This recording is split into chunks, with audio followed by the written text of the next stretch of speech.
In our lives, God wants us to be like eagles who will soar in the midst of our troubles and problems. He wants us to run forward with life and energy and not give up. And we can only do this if we put our faith in God, if we put our trust in God.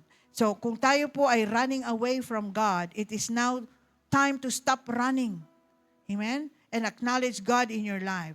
If God has been knocking in the door of your heart for a long time, meron kang kaibigan, meron kang kumpadre, kumare, meron kang kapitbahay na sinishare si Jesus sa'yo, yun ang pagkatok ng Diyos. Yun ang pagkatok ng Diyos sa iyong buhay sapagkat ayaw niyang nananatili kang ganyan. Amen? Sa kalagayang iyan. Nais ka ng Diyos na iangat, itaas, kagaya ng agila. Ayaw ng Diyos na ikaw ay naghihirap, isang kahig, isang tuka. Ayaw ng Diyos na ikaw ay may sakit, karamdaman. Nais ka niyang iangat. Nais ka niyang gawing agila upang ikaw ay makapamuhay ng payapa.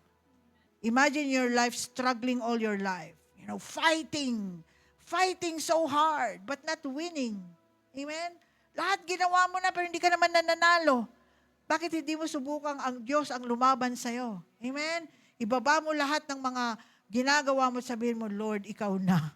Ikaw na ang lumaban para sa akin. Tulungan mo ako, Panginoon. Palakasin mo ako. Pagalingin mo ako. Tugunin mo ang mga pangangailangan ko. Kailangan ko ng pang-placement, Lord. Kailangan ko ng pang-tuition. Kailangan ko ng ganitong halaga ng pera. Sabihin mo lang sa Diyos. You don't have to struggle.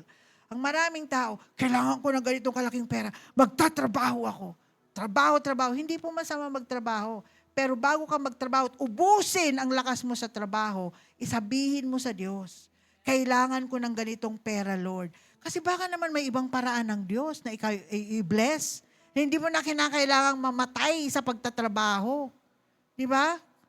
Yung araw ginawa mo ng gabi, yung gabi ginawa mo ng araw para kitain yung pera yun, hindi pa rin sapat.